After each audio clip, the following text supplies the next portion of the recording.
So good afternoon to all. I'm Janani, a final year student of SSN College of Engineering, Chennai. Today I'm going to present my entire internship report in a brief manner. So my trainers are Ashok Kumar sir, Natarajan sir, Anantanarayan sir, Arvind sir, Suresh sir, and Professor Malati and Professor Prabhu from Sona College of Technology. So the contents of my presentation will be about a brief about all the topics that I learned, like study of drawings, construction methodology, quantity surveying and tendering, construction management, bar bending schedule, finishes, drones, IoT, and some of the assignments that I worked on. And I'm going to give a brief about my skill set that I gained and a conclusion. So study of drawings is something that is very important for a civil engineer. Unless until you understand how to study a drawing, you cannot proceed with any further steps in construction. So there are different types of drawings like layout drawings, foundation drawing, excavation drawings, shuttering drawings, etc. And the important points when you read a drawing is first is there will be a details of the clients, architects, structural consultants, electrical and PHE consultants, etc. on the right bottom corner. Then above that or on the left corner, you'll have notes which gives a clear idea about how to read the drawing, like what is the dimensions, what are the grades of concrete and steel to be used, what is the cover that needs to be provided, etc. Then grid lines. So in this picture, we can see 1, A, B, C, all these are called grid lines. So these grid lines help us to analyze and recognize the column. Suppose this column here is A1 or 1A or like that. And then we need to check the orientation of columns and the footings also, and check measurements, proper measurements. And two important points is that one, you need to check whether you have the good for construction symbol. Otherwise, we cannot use that drawing and proceed it further for construction. And one more thing is going only by the floor plan is not good. Like if in the notes they'll be mentioned like read this drawing or read this drawing with an architectural plan or a structural plan. So you need to compare and check whether the measurements and the orientations are correct. Then construction methodology by this reading of drawings and construction methodology was taught by Natarajan sir. It was really good. So the topics that he covered were like from preparation before excavations, like how you need to study the layout and central line drawings, marking of layout and central line, prepare the checklist and get it signed by the client. Then excavation and foundation, like how you need to take a 5-meter intervals levels in both X and Y directions and record it in a level book, and arrange for proper machinery and labor, excavating 300 extra on all sides for the footing. And if the depth of excavation exceeds 1.5 meter, we need to arrange for soil strengthening and arrange for space to stack the excavated earth.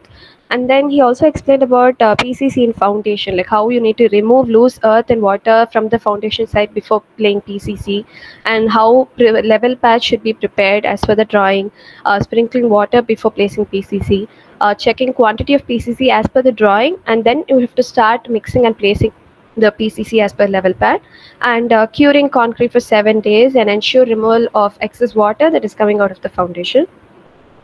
He also gave us an outline about what is a formwork. A formwork is a term given to either temporary or permanent molds into which concrete or similar materials are poured. So there are different types of formwork like steel, timber, aluminum, plastic, fiberglass, etc. These pictures tell us about this is the column formwork, the beam formwork, and then the slab formwork. And then he also gave us an outline about what are the different types of tests that are done for cement, aggregate, concrete, steel, and brick.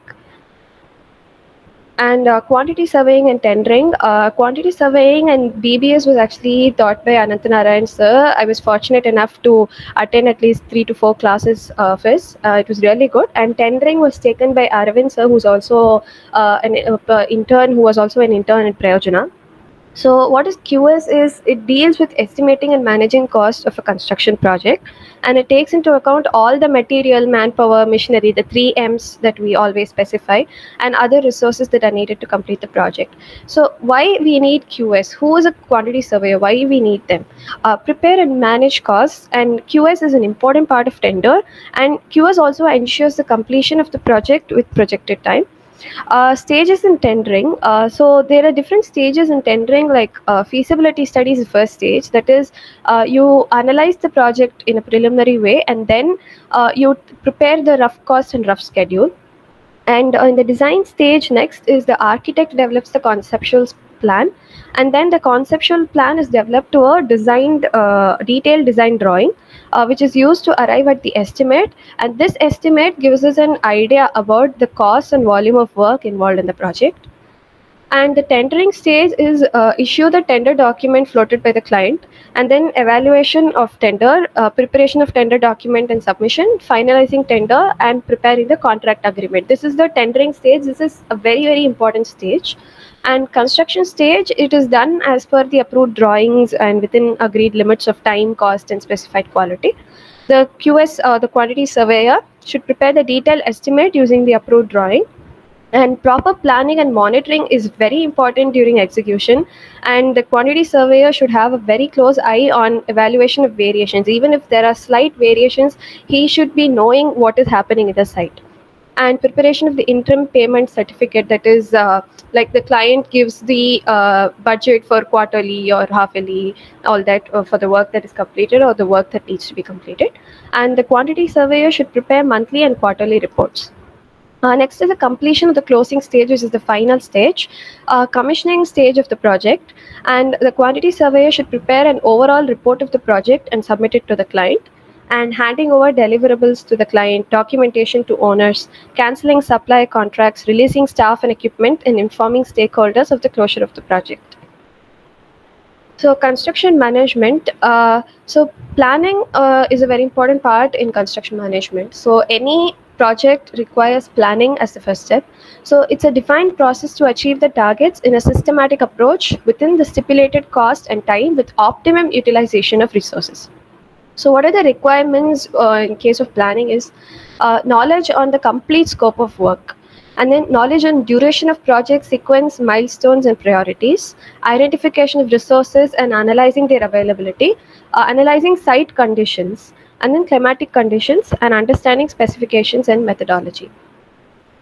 So work breakdown structure is a very, very important part of planning. So it helps us to decompose the project into clearly defined deliverables. So why work breakdown structure is important is it is the starting point of project planning, and it fosters communication with stakeholders. It ensures teamwork and relationship with other breakdown structures, and it gives a clarity of roles and responsibilities and help them to complete the work on time. And also it helps us to keep track of deliverables.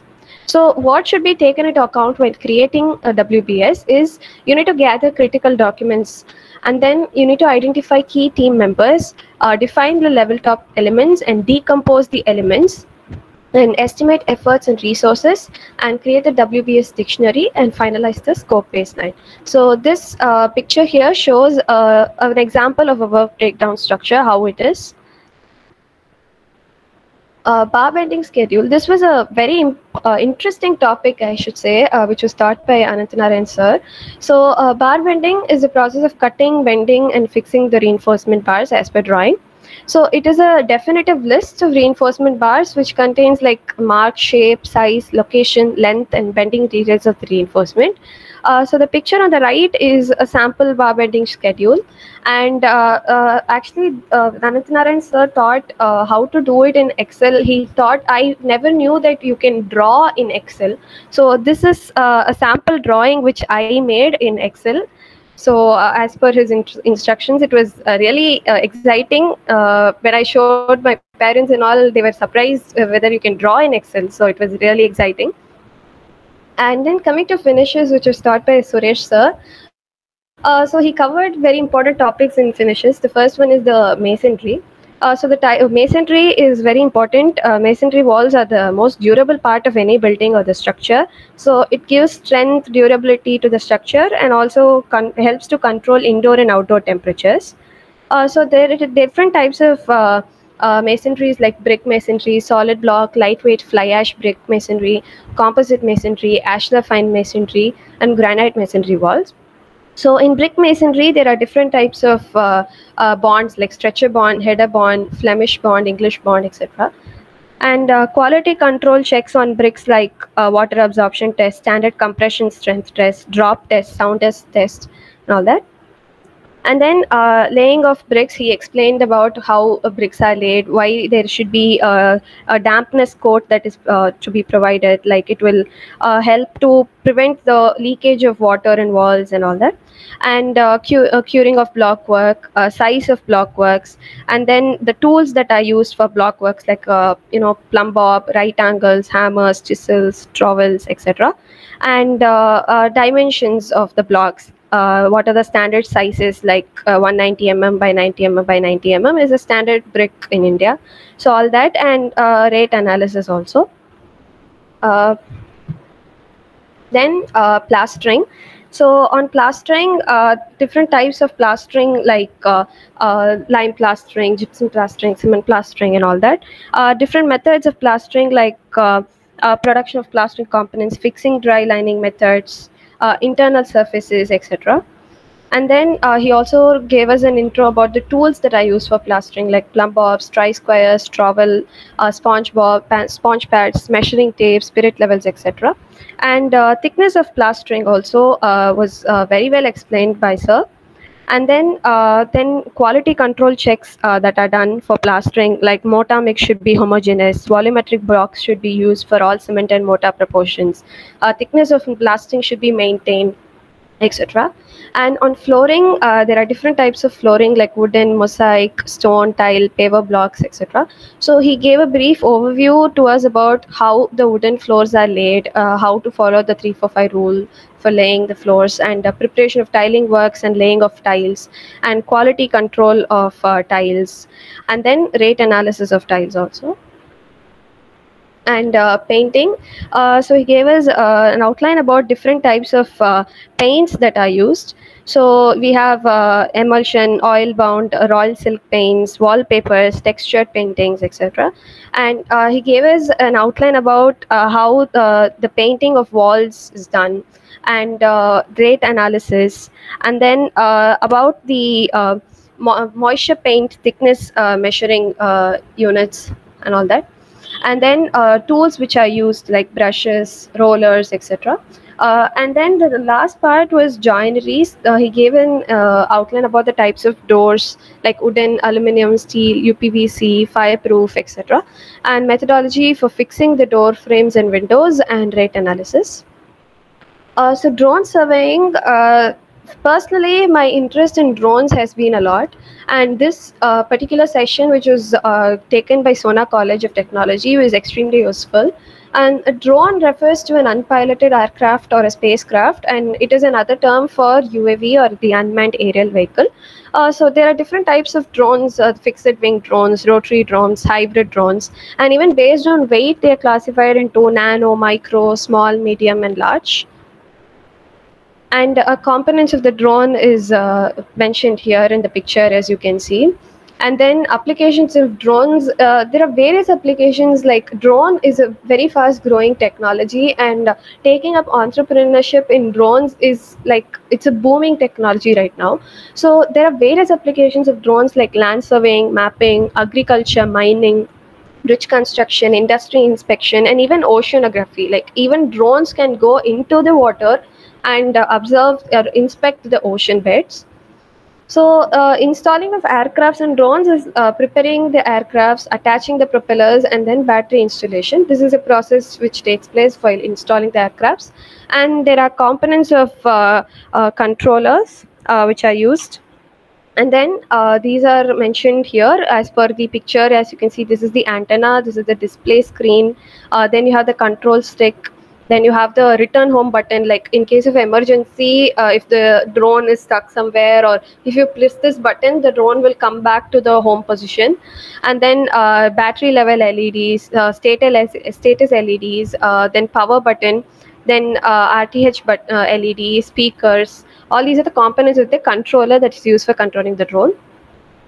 Some of the softwares that was highlighted was Pix4D, Context Capture, Agisoft, QGIS, DraftSight, and 3D Shaper. And there are also mobile applications to fly the drones, like Drone Deploy, DJI Go 4, GPS Essentials, Google Earth Pro, etc.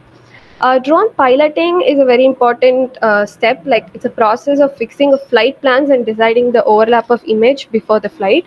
So there are three modes in it. Positioning modes is when works well when GPS signals are strong.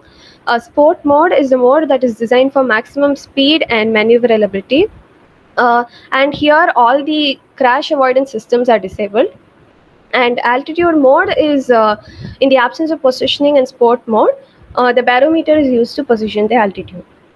An output of drone surveying is orthomosaic, the first picture you see here, the orthomosaic, then digital elevation model, and then point cloud, and then there's a 3D mesh. All these are the outputs that you can get from a drone survey by processing the data. IoT in construction was a very interesting topic, and in IoT in construction, Internet of Things is also a booming topic, and the process is like the data sharing is done by a common programming language, and then the data is emitted from various sensors and sent to the IoT platform, which integrates all the collected data, and it is analyzed, and the valuable details are extracted.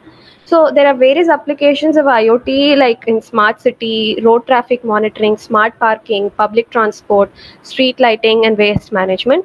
So this is a sample picture of how IoT is used in waste management. So some of my assignments that I worked on with the guidance of Ashok Kumar sir and Prayojna is one on glass facades and latest developments in Indian standards in civil engineering in NBC 2016. So these two assignments gave me a very good insight about all these topics like glass and facades. It's like very interesting to me right now, and I'm still working on it. And NBC National Building Code 2016 is a very important document. It is a combination of all the codes, all the specifications that is required to be followed. It is a recommendatory document. So knowing about NBC, at least in a brief way, I can't say I read the NBC whole, but at least in a brief way, this assignment has helped me to learn about it. And skills gained, so I was able to study and understand the drawings, and I got a overall knowledge about the field work in civil engineering, and I understood about the role of a quantity surveyor and what goes into tender preparation and its process, and key aspects of construction management and preparation of WPS, preparation of BOQs and BBS, knowledge on interiors and finishes, and drone surveying, its applications, how its piloting is done, and post-processing of the data, knowledge on IoT in construction, and a very important factor is knowledge on glass and glazing, and also NBC 2016.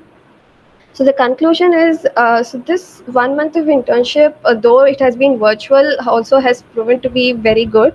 Maybe despite this corona situation, I was able to learn a lot about what happens, what are the industry requirements when it comes to civil engineering, what we need to prepare. Rather than just having a bookish knowledge, what the industry actually requires. So I thank Ashok sir and Prayojna CMTI for their constant support and guidance. Thank you, sir. Yeah, good, good, Janani. Good report. Thank you. Thank you. I'm happy to see all your learnings from various topics. Okay. Thank you, sir. It was very informative. You covered all your topics wherever you participated. Yes, And sir. sir is asking about green buildings. You should touch the green buildings part also. Yes, sir, definitely. Because he is looking forward. And, Yes, sir. so many programs we are organizing on green buildings. You should target for a green building.